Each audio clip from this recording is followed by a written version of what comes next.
This is Alex, and in his entire life, Alex has never made a single truly original decision. Not one. Back in the schoolyard, when the popular kid told a joke that no one really understood, Alex waited. He watched the faces around him, and when the first crack of laughter broke the silence, he didn't just join in. He laughed harder than anyone else. His teenage years were spent scrolling, not for inspiration, but for instruction. He wasn't a person. He was a curated feed. The clothes he wore, the music on his playlist, even the opinions he held so tightly were all just borrowed, copied and pasted from lives that weren't his own. He was a perfect echo of whoever was loudest in the room. And then, one night, scrolling through that same endless digital river, he saw it. A screen erupting in light and sound, numbers climbing impossibly fast, a streamer screaming with a joy so intense it felt electric. 5,000x! We got it! Max win! Alex felt that old, familiar pang in his stomach, but this time it wasn't the fear of being uncool. It was something deeper, the fear of missing out. The panic that a secret party was happening somewhere, and everyone was getting rich but him. Before the streamer's screams even faded, Alex was already clicking the link in the bio, signing up, depositing money, searching for that exact same game. He didn't know the rules, he didn't know the odds, he only knew one thing. The herd was running, and he couldn't afford to be left behind. You might be thinking, why does Alex's miserable little story matter? Why is it the start of this video? Because the entire modern gambling industry is engineered to find the Alex inside of you. It is built on that same deep-seated fear, that same ancient instinct to follow the herd, and it is the single most powerful reason you keep losing. So why do we fall for it every single time? Is it a lack of willpower? A failure of character? The answer is no. It's far more primal than that. Your brain isn't broken.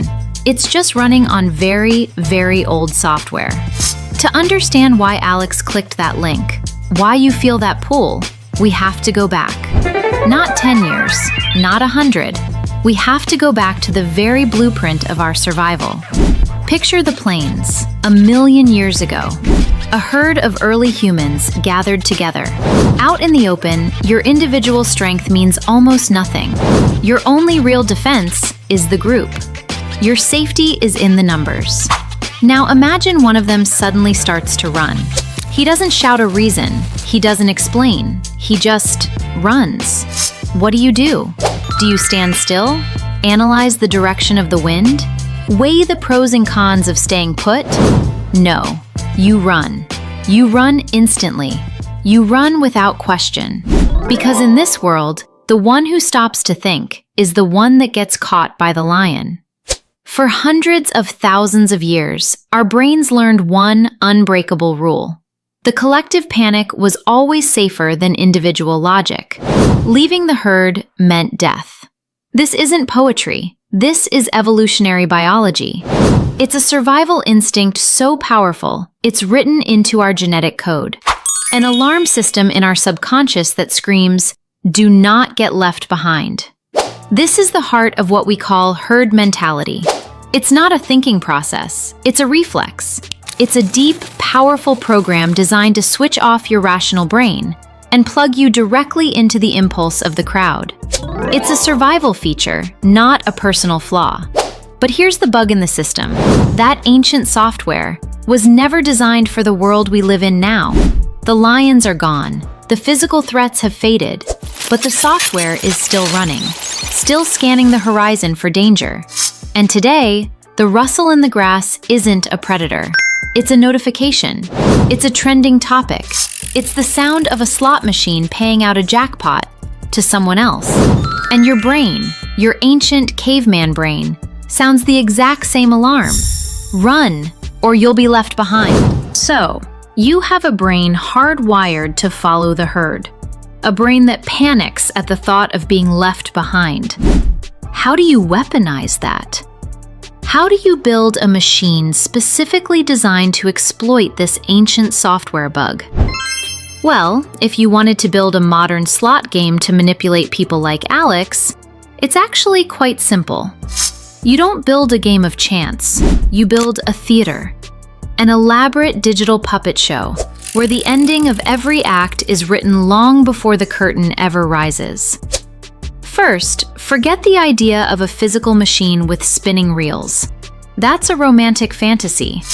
Modern slots are pure code, living on a server hundreds of miles away. This is a server-side operation. When Alex opens a game on his phone, he isn't connecting to a game of chance. He's downloading a package, a pre-built library of assets. Every flashy animation, every explosive sound effect, every celebratory character, all of it is downloaded to his device before he ever spins. The game isn't happening on the server in real time. The server is just the gatekeeper of the results. So, what happens when he presses spin? Does the server frantically calculate a new, unique outcome every single time? No, that would be inefficient. The moment Alex hits that button, his device sends a tiny request to the server.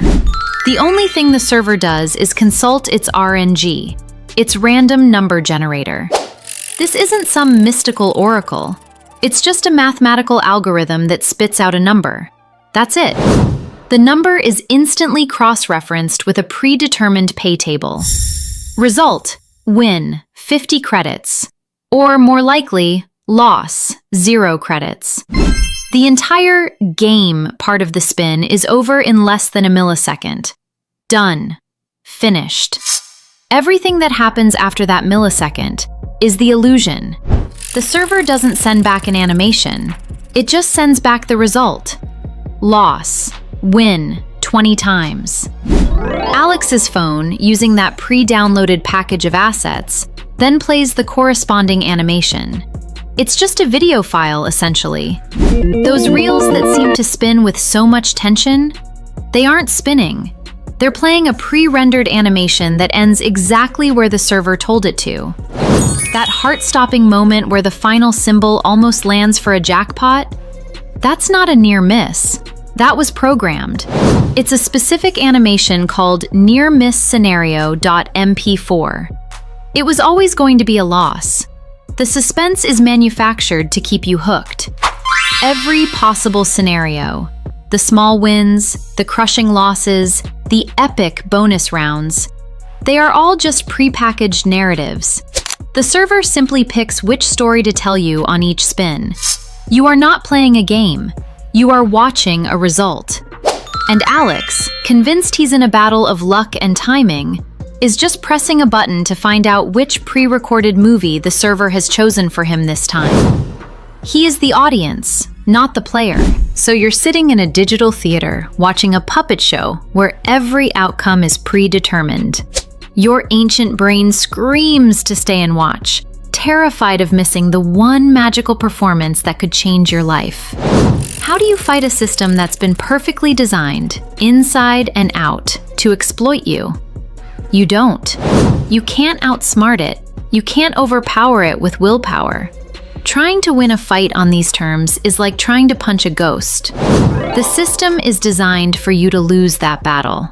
The only way to win is to refuse to fight. You have to stop being an actor on the stage, trying to guess the next line, and become an observer in the audience. An observer who sees the strings, who understands the lighting tricks, who recognizes the manufactured sound effects designed to make your heart race. The moment you see the machine for what it is, a cold, calculated sequence of code, the magic dies. The illusion shatters.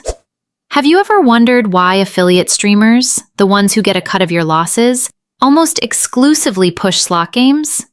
Why not sports? Why not poker? Because a slot game is a closed system. Its math is perfect and unbreakable. The house edge, the RTP, is a law of physics within its universe. You cannot analyze it to find an edge.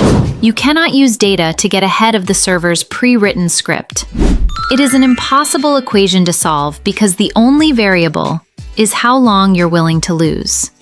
In a sports match, however, the system is not closed. It's chaos.